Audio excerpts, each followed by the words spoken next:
back again, this time not with a review, but rather I wanted to do a follow-up on something that I reviewed before, in the past, namely the Spes fencing kaftan, or rather my version of the Spes fencing kaftan. It is slightly customized. The material is 800 Newton in place of 350, and I have these buttons added. It's also made to my custom measurements.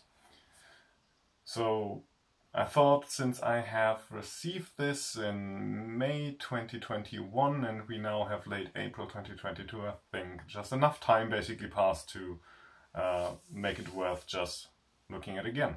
So, link to my original review down below, but if you want a TLDR of that, it's basically, I did like the jacket very much.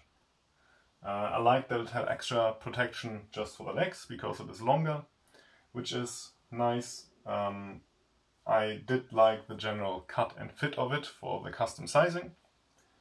And what I also kind of liked was the a bit heavier protection to the front compared to my other jacket, which makes it very nice for messer or longsword things. So, you know, these kind of stuff. Basically, I did note that you should really always use a belt with it, just because it helps keep it in place and fit. The thing I was probably most critical about, or most worried about, was the inner lining, because it's a 3D mesh material. I did like that it is light comparatively and dries really quick, because this being a big jacket, a long jacket, it is already quite heavy, especially in 800 Newton, and heat can build up when you're fencing. I wasn't quite sure if this would be a good model for hotter areas, still not quite sure if it really would. I mean, I can deal with it in summer, especially when you start sweating through it anyway, that helps, but yeah, heat definitely builds up. And for that, the inner liner material is great. It just makes it lighter and it helps it dry and air out. The problem though is that it is really vulnerable to Velcro. The Velcro hooks, if you have them anywhere near it, will just go right in and pull it out. And the problem, of course, is that Velcro is all over the place in HEMA. I had it on my gorget, which was a problem because it basically damaged the area on the side. I've since switched over to this model without Velcro, hoping that that helps. Generally a nice gorget. I've reviewed that one too. The bigger problem though is that because it is longer, it also has a much higher chance of coming in contact with other Velcro things. For example, back pockets, or just if you have it in your bag and you transport it together with some additional protection, like additional arm protection or additional leg protection that might be fitted with Velcro, then you really have to make sure that that stuff stays away from this. You need to keep it close, you need to fold it in, and that helps with that. But that was basically my biggest worry in all of the things.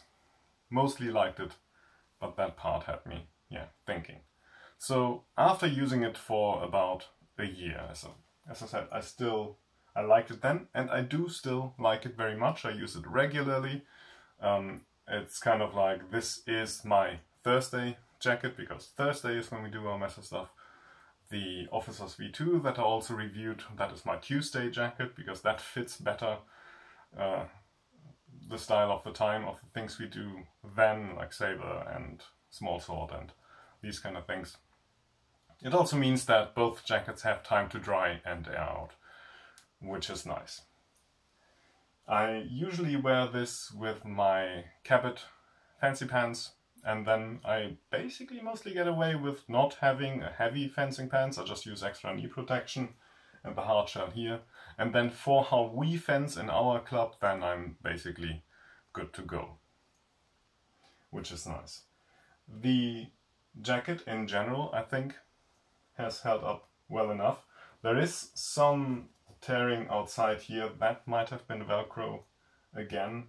The biggest worry still for me really is the liner material. So I switched to a gorget that doesn't have Velcro, and because I'm using my Cabot pants, I generally don't use pants that have Velcro with it. And I try to be careful when packing it in.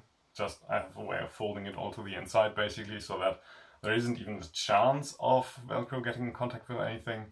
But that is still, I'd say, a vulnerability of it. And if I had to imagine what would go first, just, you know, further down the line, what will be the first point of failure of this jacket, at the moment I would really think it is probably the liner material. Because even if you have just the point on the throat here, just if you don't close it perfectly, it eats it right up. I'm not entirely sure what can be done about that, if it is maybe feasible to just, in tactical places, use a different material, or some sort of patch maybe, that just so on, so that in the areas that are really in danger, that you do have a material that is just not as sensitive. But that might be just very complicated in the sewing process. I don't know, I've got no idea about these things. But that is basically something I would note. Still, I wear it regularly. I do like the mobility of it. I do like the protective value. I also think it looks very nice. Would I buy it again? Yes, definitely. I would just hope that I would notice the material problems with Velcro earlier, so that I didn't have the tear out that I already have and could just have reacted a bit earlier to it. But other than that problem, yeah, really still a product I really like and I would recommend.